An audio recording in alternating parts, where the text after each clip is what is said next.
Over the years, many Nebraska kids transitioning into foster care have used trash bags to carry their belongings.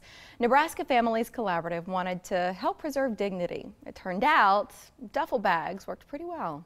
Here to explain what's happening throughout July, Caitlin Barnes, and on the inside, Melissa Misagatis. It's nice to see you, and welcome to the show, Caitlin. Thank you. I think before we get into the duffel bags, it's important to understand the mission of your organization so we know how this came to be and why. So would you tell us about your group?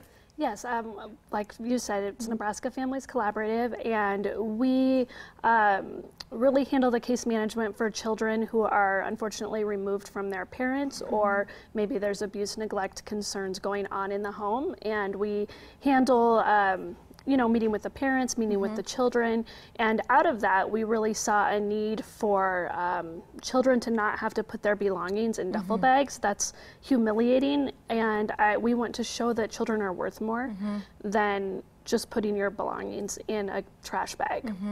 And they are. Yes. And they are, and what an important symbol to be able to say this belongs to you, that it bridges into that next chapter of their lives, and they feel some sense of optimism that somebody's looking out for them and caring for them and loving them. Yes. So this idea, it's pretty simple, right? It's very simple. What is it? Just that, you know, when a child is removed from his or her home, that he or she needs to have something to put the belongings in.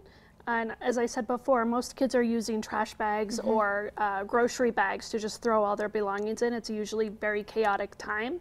So we thought that why not meet the children's need right when this chaos is happening, and that's how we ended up deciding to use duffel bags. That you need donations, right? You can't go out and buy a ton of duffel bags to meet the need. So Caitlin, explain what our viewers can do. You can drop off at our 9 locations.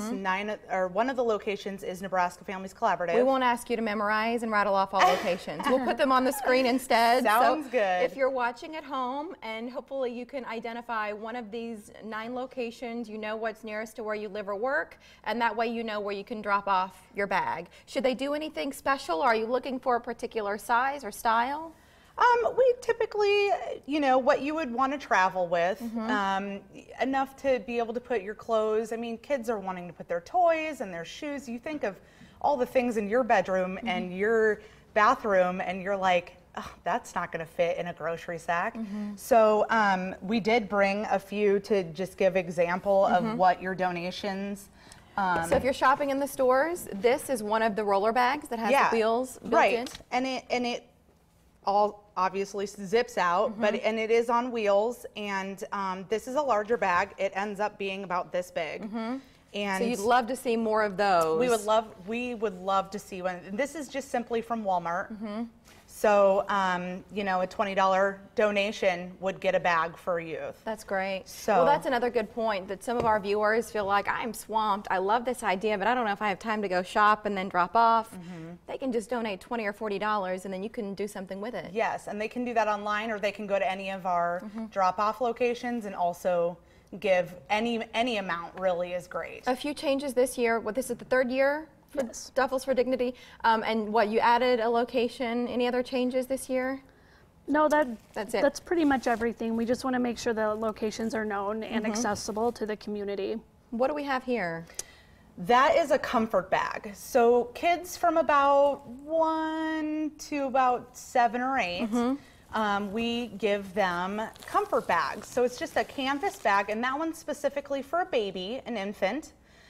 We kind of realized that a lot of babies were coming into the system straight from the hospital, and their families may not be readily provided or able to provide for them. So we thought, you know, hey, let's give them a few items that are your basic needs: your body wash, your lotion, your wipes, your pacifiers.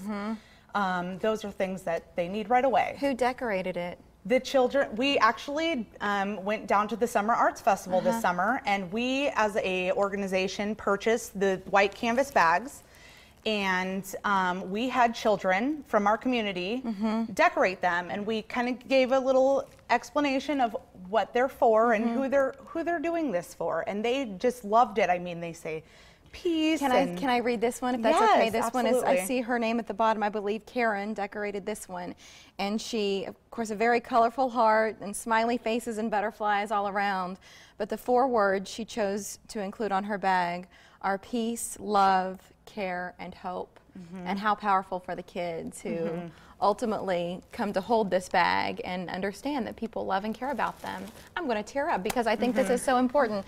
9 locations for Duffels for Dignity. So here they are again. We want to drive it home. If you'd rather donate, go right ahead. You can donate $20 or $40. Those are a couple of the price points. If you're compelled to donate even more, obviously they can give even more. Do you have a goal in mind, a number of bags this year? 1,000 bags. As of January 1, we've already given out about 400 bags. Wow. So we have another 6 months this year. So we really want to make sure that we can provide for these children that are coming in and making sure that they have all the dignity that they deserve. Thank you, Caitlin. It's good to see you. And Melissa, good to have you here as well. Thank you. We appreciate your time. Well, this is